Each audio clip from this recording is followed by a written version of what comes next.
Assalamualaikum warahmatullahi wabarakatuh. Yang terhormat kepada dosen atau pengempu Bapak Maula Zoma SEMMM dan rekan-rekan mahasiswa dan mahasiswi dalam ibu serta berpartisipasi.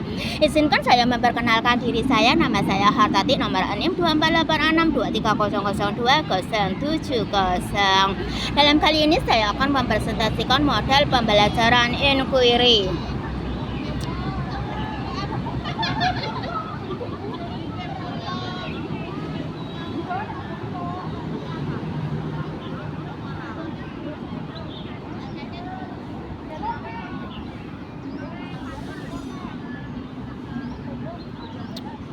Nah, Anda sudah melihatnya ya, inquiry based learning. Pertama, ask, reflect, discuss, interrogate, dan kritik.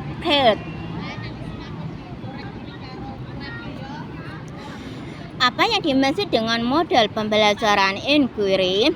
Model pembelajaran inquiry merupakan model pembelajaran yang berbasis aktivitas sehingga dapat mengaktifkan proses belajar siswa. Melalui model pembelajaran inquiry akan membantu mengembangkan keterampilan berpikir secara kritis dan kreatif, sekaligus melatih keterampilan berkolaborasi secara terbuka bagi peserta didik. Dan selanjutnya, proses pembelajaran ini dikembangkan agar peserta didik dapat terlibat secara aktif dalam proses pengamatan, menanya, mencoba, mengolah data, dan menyampaikan serta menyimpulkan atau bahkan menciptakan suatu inovasi. Keterlibatan peserta didik pada proses pembelajaran secara maksimal merupakan suatu aktivitas aktif. Maka dari itu diharapkan dengan aktivitas tersebut dapat memicu interaksi para peserta didik dan meningkatkan keterampilan literasinya. Dan selanjutnya, pengertian model pembelajaran inquiry. Berdasarkan beberapa penelitian yang telah dilakukan oleh para ahli, inquiry berasal dari kata inquire dan inquire yang kata dalam bahasa Inggris kata inquire dan to inquire memiliki arti yang sama, yaitu ikut serta atau terlibat dalam mengajukan pertanyaan-pertanyaan, mencari informasi dan melakukan penyelidikan sebagai proses bertanya dan mencari tahu jawaban terhadap pertanyaan ilmiah yang telah diajukan. Pertanyaan ilmiah sendiri merupakan pertanyaan yang dapat mengarahkan pada kegiatan penyelidikan terhadap objek pertanyaan. Namun, dalam model pembelajaran inquiry Piaget atau Wharton 1996 mengartikannya sebagai pembelajaran mempersiapkan situasi bagi anak yang luas, yaitu siswa ingin melihat apa yang terjadi. Ingin menggunakan simbol-simbol dan mencari jawaban atas pertanyaan dengan cara mereka sendiri, menghubungkan penemuan yang satu dengan penemuan yang lain, serta membandingkan apa yang ditemukan dengan yang ditemukan orang lain. Berdasarkan definisi-definisi di atas, maka pengertian model pembelajaran inquiry adalah suatu proses belajar yang ditempuh untuk mendapatkan informasi agar dapat memecahkan suatu permasalahan di mana siswa terlibat secara mental maupun tidak untuk memecahkan masalah yang diberikan guru. Dan selanjutnya yaitu apa tujuan dari model pembelajaran inquiry. Wina Sanjaya 2006 menyatakan bahwa tujuan model pembelajaran inquiry adalah membantu siswa untuk dapat mengembangkan disiplin intelektual dan keterampilan berpikir dengan memberikan pertanyaan-pertanyaan dan mendapatkan jawaban atas dasar rasa ingin tahu mereka. Tujuan model pembelajaran inquiry dalam mengembangkan kemampuan intelektual juga merupakan bagian dari proses pembentukan mental.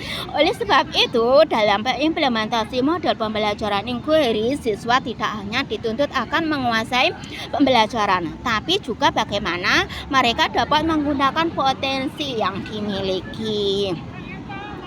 Dan selanjutnya yaitu apa ciri-ciri model pembelajaran inquiry. Wina Sanjaya 2006 Martinez Yarni 2006 dalam karangan Mulyono 2011.272 serta Altaban 2014.280 sama-sama menyatakan karakteristik atau ciri-ciri model pembelajaran inquiry sebagai berikut.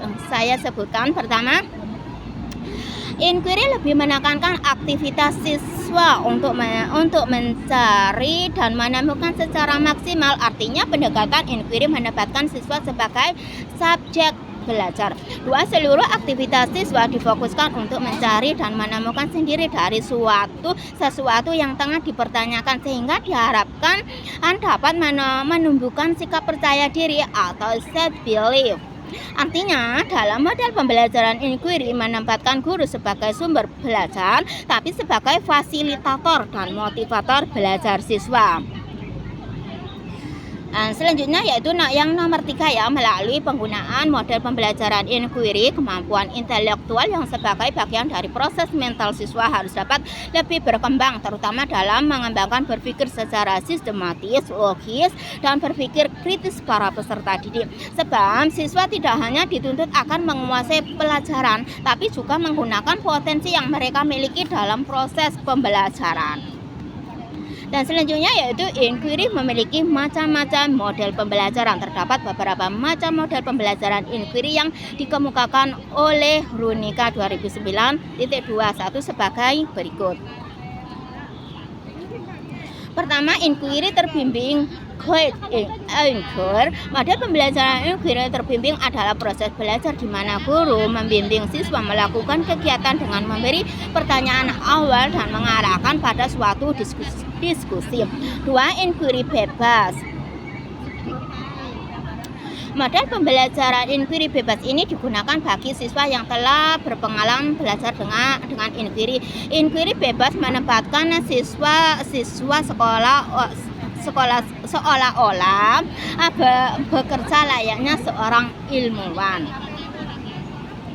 Dan selanjutnya yaitu sedangkan belajar dengan metode ini mempunyai beberapa kelemahan, antara lain waktu yang diperlukan untuk aktivitas menemukan relatif lama, sehingga lebih waktu yang sudah diterapkan dalam kurikulum. B, karena diberi kebebasan untuk menentukan sendiri permasalahan yang diselidiki. T, tak bisa dipungkiri adanya kemungkinan topik yang dipilih oleh siswa di luar konteks yang terdapat dalam kurikulum.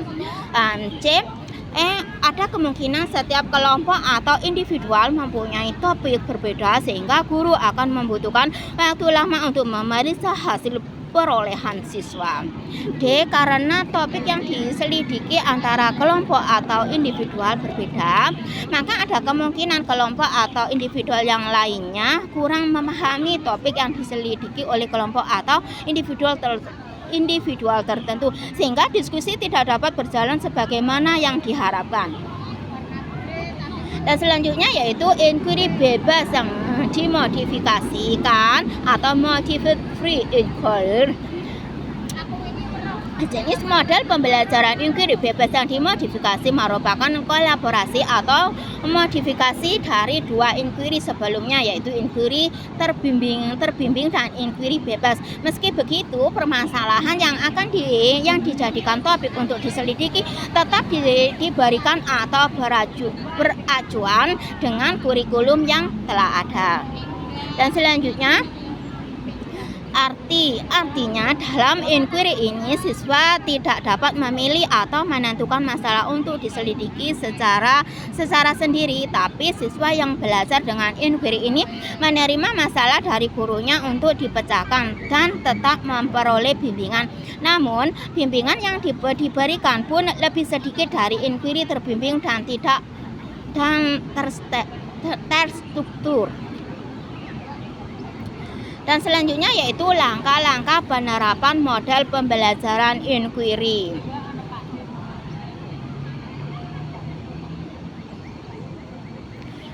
Adapun langkah-langkah penerapan model pembelajaran inquiry sebagai berikut. Pertama, orientasi. 2, merumuskan masalah. 3, merumuskan hipotesis. 4, mengumpulkan data. 5, menguji hipotesis. 6, merumuskan kesimpulan. Dan selanjutnya, apa kelebihan dan kekurangan model pembelajaran inquiry? Saya sebutkan dan saya jelaskan.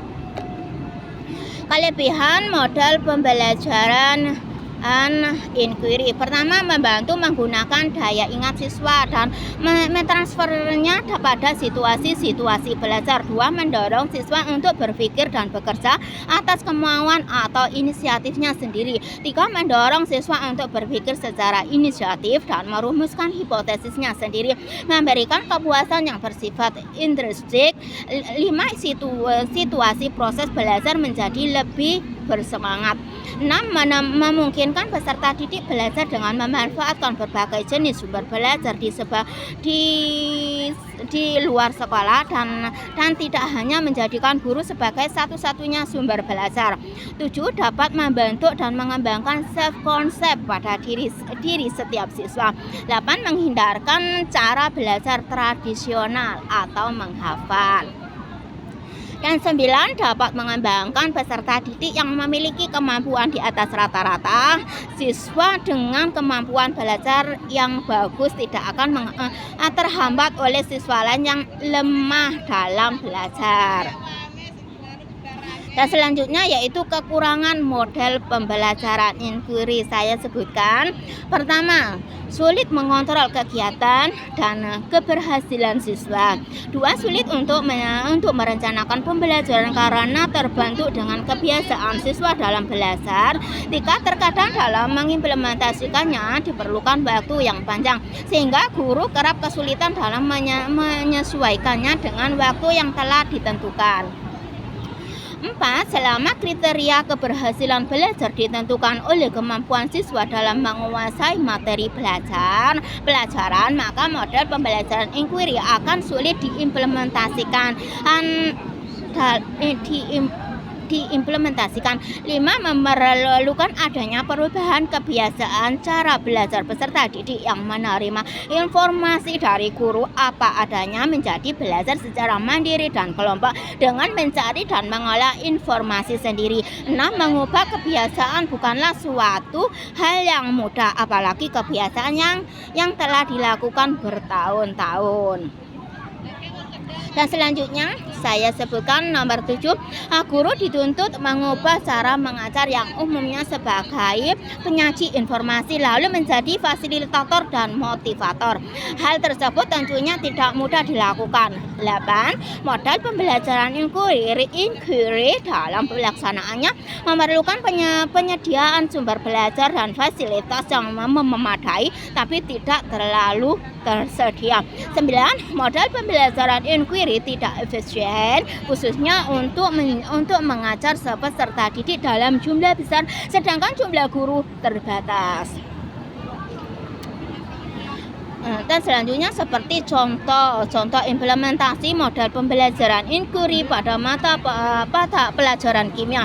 Model pembelajaran inquiry dalam mata pelajaran kimia dapat diimplementasikan dengan melibatkan siswa dalam proses penyelidikan, penemuan, dan pemecahan masalah. Siswa akan aktif mengajukan pertanyaan, merumuskan hipotesis, melakukan eksperimen, menganalisis data, dan menarik kesimpulan. Guru berperan sebagai fasilitator dan membimbing proses pembelajaran.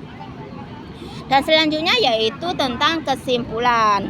Model pembelajaran inquiry adalah pendekatan yang mendorong siswa untuk aktif terlibat dalam proses belajar melalui pengamatan, eksplorasi, dan penyelidikan. Siswa didorong untuk mempertanyakan, menemukan, dan menyimpulkan informasi dengan bimbingan guru. Model ini menekankan pada pembelajaran berbasis masalah di mana mahasiswa didorong untuk mencari solusi atas pertanyaan atau masalah yang diajukan. Proses ini melibatkan pengumpulan data, analisis dan refleksi. Pembelajaran inquiry dapat meningkatkan kemampuan berpikir kritis, kreativitas, dan kemandirian siswa.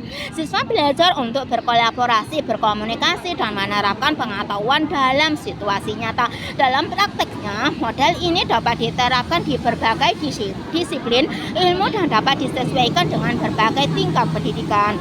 Guru berperan sebagai fasilitator yang membantu siswa dalam proses dan penemuan. Meskipun efektif, menerapkan model ini membutuhkan perencanaan yang matang dan keterampilan guru dalam mengolah kelas.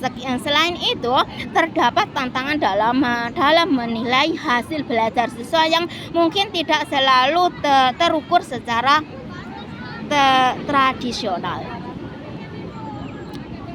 Nah, demikian yang bisa saya sampaikan atau saya jelaskan dari materi ini. Apabila ada salah kata yang terucap atau kurang lancarnya dalam penyampaian materi ini, saya mohon maaf yang sebesar-besarnya. Terima kasih banyak atas perhatiannya. Dan akhir kata saya ucapkan wassalamualaikum warahmatullahi wabarakatuh.